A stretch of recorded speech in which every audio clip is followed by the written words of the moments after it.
प्रभु यीशु मसीह के नाम में आपको अनुग्रह, शांति और आशीष मिले। एक पूरब की दिशा का राजा यानी जापान, चाइना, इंडिया, कोरिया, इनमें से कहीं से भी हो सकता है, इसके बारे में नहीं मालूम, लेकिन इन राजाओं को ओरिएंटल किंग्स कहते थे।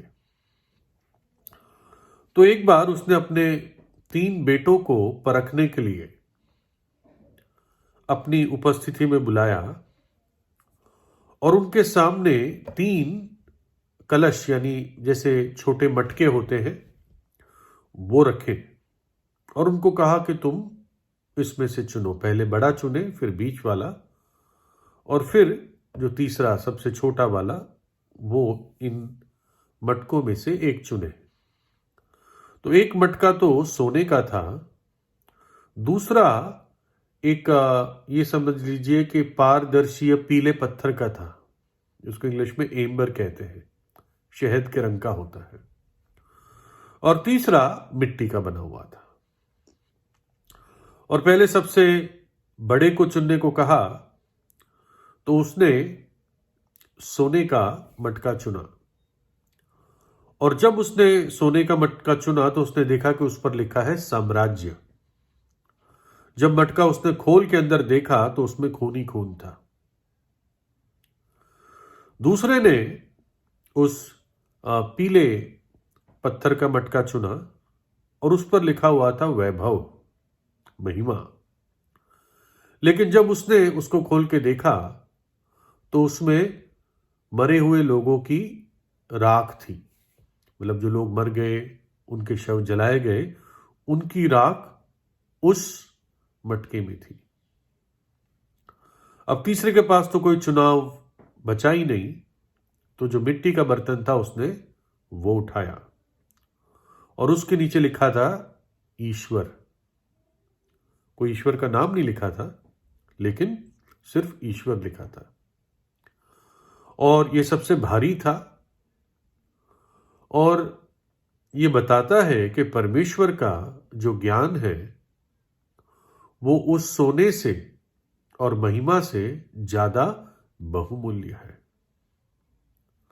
जिसने साम्राज्य चुना उसको आने वाले दिनों में खून खराबा देखना पड़ेगा। एक साम्राज्य संभालने में खून बहता है, बहुत सारी चीजें होती हैं उलट पुलट प्रकार की, जो व्यक्ति साम्राज्य संभालता है।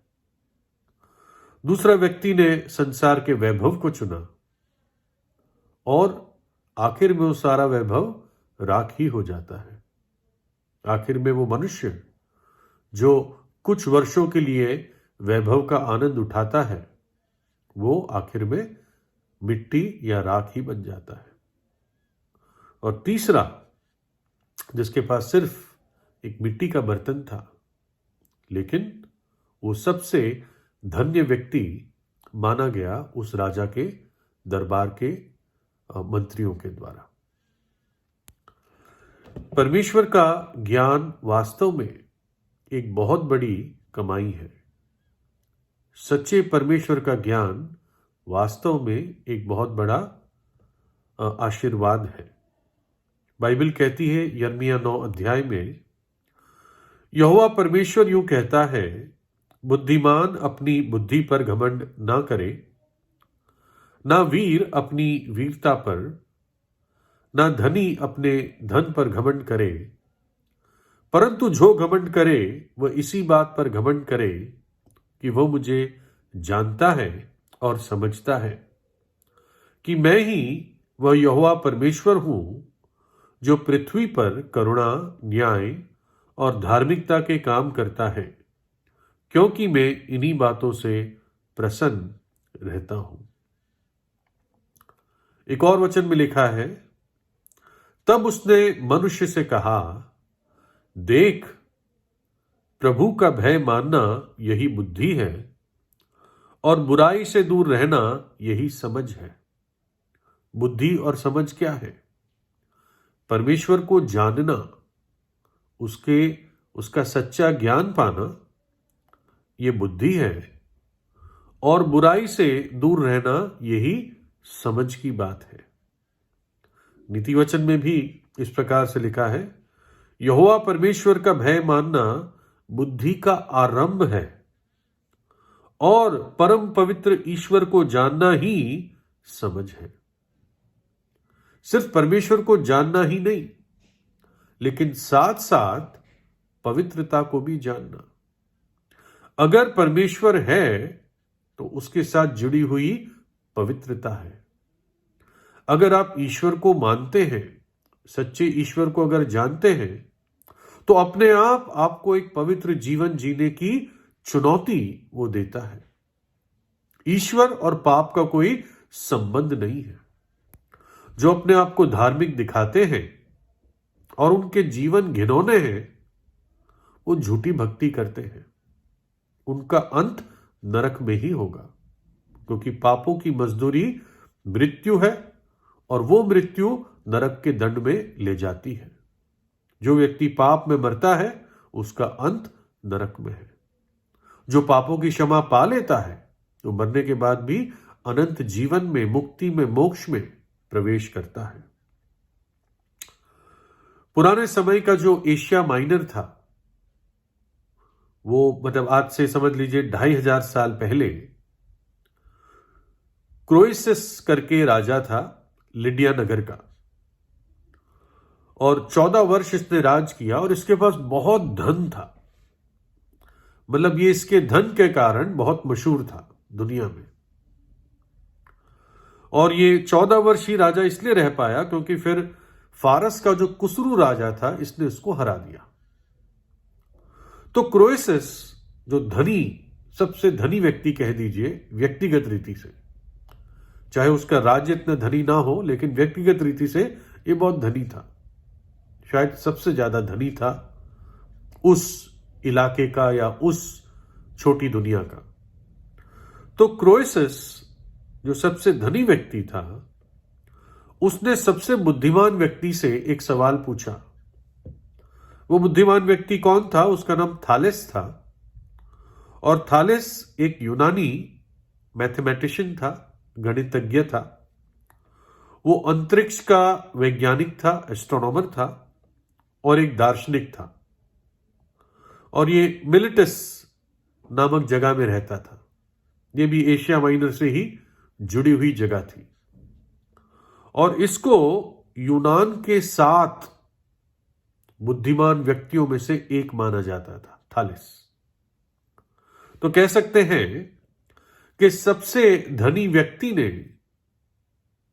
उस समय के या उस दुनिया के सबसे बुद्धिमान व्यक्ति से सिर्फ एक सवाल पूछा, परमेश्वर क्या है? उसने ये नहीं पूछा कौन है, उसने पूछा परमेश्वर क्या है। अब जो थालेस था, जो दार्शनिक था, ये कोई अपनी इसको हैसियत से जवाब देना था। वो कुछ भी नहीं बोल सकता था उस राजा के सामने।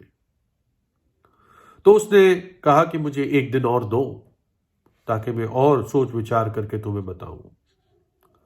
फिर उसने और एक दिन मांगा। इस प्रकार से उसने और 3 बार टाइम मांगता गया। और आखिर में उसने क्रोएसस राजा से कहा कि मैंने जितना इस पर सोचा, आपके सवाल पर कि परमेश्वर क्या है, मैं इसी नतीजे पर पहुंचा कि मेरे पास कोई भी सही उत्तर नहीं है। दुनिया का सबसे बुद्धिमान व्यक्ति था, लेकिन उसके पास ये जवाब नहीं था परमेश्वर क्या है। कौन की तो बात छोड़ ही दो। और एक प्रभु यीशु का विश्वासी था जो कई सालों बाद, शायद 600 साल बाद, जब ये सवाल उसके सामने आए कि ऐसी घटना हुई थी, उसका नाम था टर्टुलियन। और टर्टुलियन ने इस घटना को लेते हुए कहा कि कैसे लोग ईश्वर के ज्ञान के बारे में अज्ञानी हैं और वास्तव में मसीह यीशु के बाहर, प्रभु यीशु के उस दर्शन के बाहर वास्तव में बहुत सारे लोग अज्ञानी हैं। उन्होंने अपनी अपनी कल्पनाओं के अनुसार अपनी भक्ति के पात्र बना दिए हैं। तो टर्टुलियन ने कहा, देखो, दुनिया का सबसे बुद्धिमान और नहीं बता पाता है कि परमेश्वर कौन है या क्या है, लेकिन एक छोटा सा मामूली मिस्त्री भी जो प्रभु यीशु को जानता है, वो परमेश्वर कौन है और कैसा है ये बता पाता है। जब प्रभु यीशु मसीह को अदालत में पेश किया गया, जब उसके विरोधियों ने उसके विरुद्ध सब षड्यंत्र करके उसको रोमी गवर्नर पिलातुस के सामने खड़ा किया, तो क्या घटना होती है? यीशु ने उत्तर दिया कि मेरा राज्य इस जगत का नहीं। यदि मेरा राज्य इस जगत का होता तो मेरे सेवक लड़ते कि मैं यहूदियों के हाथ सौंपा ना जाता, परंतु अब मेरा राज्य यहां का नहीं। जो गवर्नर पिलातुस था, उसने उससे कहा, तू क्या राजा है? यीशु ने उत्तर दिया कि तू कहता है, क्योंकि मैं राजा हूं। मैंने इसलिए जन्म लिया और इसलिए जगत में आया हूं कि सत्य पर गवाही दूं। जो कोई सत्य का है वह मेरा शब्द सुनता है। पिलातुस ने उससे कहा, सत्य क्या है? और ये कहकर वह फिर यहूदियों के पास निकल गया और उनसे कहा, मैं तो उसमें कुछ दोष नहीं पाता। पिलातुस कहता है, सत्य क्या है? यह भी एक सवाल युग युग से चलता आ रहा है, सत्य क्या है? क्रोइसिस ने पूछा, परमेश्वर क्या है? और बाइबल इसका बहुत सीधा और सरल जवाब देती है। हर आदमी सबसे बुद्धिमान नहीं होता, एक साधारण व्यक्ति भी होता है। ईश्वर सिर्फ बुद्धिमान व्यक्ति को प्रकट होगा तो वो पक्षपाती है। उसने तो सबके ऊपर अनुग्रह दिखाया, सबको साधारण बुद्धि से समझने की शक्ति दी है। जैसे छोटे बेटे को मिट्टी का पात्र मिला जो सबसे भारी था, परमेश्वर भी अपना दर्शन देने के लिए उसी मिट्टी को लेकर, उसी मनुष्य के रूप को धारण करके इस जगत में आया। परमेश्वर देहधारी हुआ, एक कुंवारी के जरिए उसने जन्म लिया। उसने अपने जीवन में अंधों को आंखें दी, गूंगों को बोली दी, मृतकों में जान डाली, कोढ़ियों को शुद्ध किया, गूंगे बोलने लगे, बहरे सुनने लगे, और उसने सबूत दिया कि वास्तव में वो परमेश्वर है। जन्म से अंधे को उसने आंखें दे दी, मिट्टी सानी अपने थूक से उसकी आंख पे लगाई और वो देखने लगा, एक कुंड में आंख धोके। सबूत दिया कि वास्तव में वो परमेश्वर है। पिलातुस के सवाल का जवाब वो दे चुका था, मार्ग, सत्य और जीवन मैं ही हूं। वो सत्य है, वो जीवन है, वो मार्ग है। उसने मनुष्य से प्रेम करके मनुष्य की सजा अपने ऊपर ले ली। उसी खातिर वो आया था कि कलवरी के क्रूस पर मनुष्य जाति के पाप को और पाप के दंड को अपने ऊपर ले ले और अपना पवित्र लहू बहा दिया, ताकि पापी जब विश्वास करता है तो यीशु का लहू उसके सब पापों को शुद्ध करता है, उस पापी के सब पापों को धो देता है।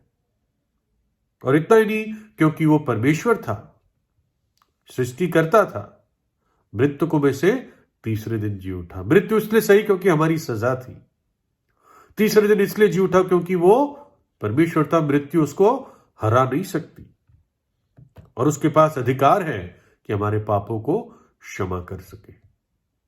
ईश्वर को मनुष्य जान नहीं सकता छोटी बुद्धि से, कितना भी बुद्धिमान हो फिर भी भेजा उतना ही है, और उससे उस सर्वशक्तिमान, सर्वव्यापी, सर्वसामर्थी परमेश्वर को मनुष्य नहीं जान सकता।